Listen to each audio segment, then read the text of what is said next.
పాల వ్యాన్లు, ఇవన్నీ లారీలు. ఇవి నిత్యావసర సరుకులతోటి మరి ఇక్కడ ఇంత సరుకు ఎక్కడి నుంచి ఎట్లా వచ్చింది, ఎక్కడి నుంచి తేగలిగారు? ఏంటి వందల లారీలు సరుకులు. ఇంక నిన్నటిదాకా తడిచిపోయింది అనుకుని ఎవడైనా ఫీల్ అయితే బహుశా పెళ్లి జరిగితే ఇంట్లో ఎంత సరుకు అయితే తెప్పించుకుంటామో ఇవాళ అంత ఉంది. ఓకే, ఇక వాళ్ళ ఇంట్లో శుభ్రంగా కడిగి పెట్టి బట్టలు ఉతుక్కోవడానికి కావాల్సిన నీళ్లు ఇచ్చి సరుకులు ఇచ్చేసాం.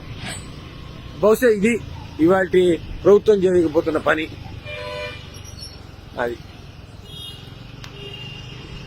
ఇది నా హృదయం స్పందించి ప్రజలు తెలుసుకుంటారని ఇవన్నీ డిపార్ట్మెంట్ వీళ్ళని తీసుకురావటానికి, డిస్ట్రిబ్యూషన్ వాళ్ళు తీసుకోవడానికి ఇచ్చింది.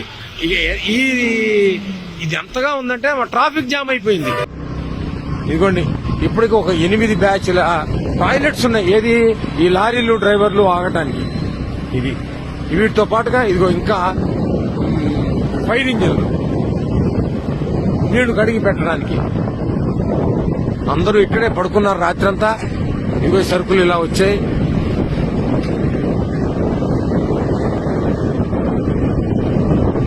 హృదయ స్పందనతో చెప్తున్నా, నా చీఫ్ మినిస్టర్ కి వందనాలు, నా చీఫ్ మినిస్టర్ కి ధన్యవాదాలు. నా సింగనగర్ కోసం మొత్తం రాష్ట్రాన్నంతా వదిలి ఈ ఒక్క ప్రాంతం కోసం కూడా కష్టం వచ్చిందని ఈ దేశ చరిత్రలో ఏ చీఫ్ మినిస్టర్ చేయింది నా కళ్ళ ముందర నా నగరానికి ఈ వ్యక్తి చేశాడు. నేను ఆయనకి చేస్తున్నటువంటి చిన్న కృతజ్ఞాంజలి మాత్రమే ఈ వీడియో. అయితే ప్రతి వ్యక్తిగతంగా నేను చేసి ఉంటా. మా అందరివి ఈ సముద్రంలో ఒక నీటి బొట్టు ఈ ప్రభుత్వం చేస్తోంది.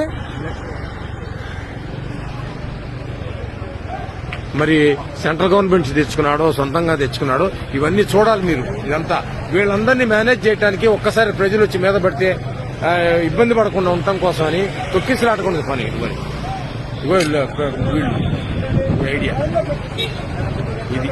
ఇది మిత్రులారా, ఇది ప్రభుత్వం చేస్తోంది. ఇది నాకు స్వచ్ఛందంగా ప్రజలకు తెలియాలని చేస్తున్న వీడియో. ఎక్కడెక్కడ ఎవరు టీవీ9 గాని మరోళ్ళు గాని ఎవరు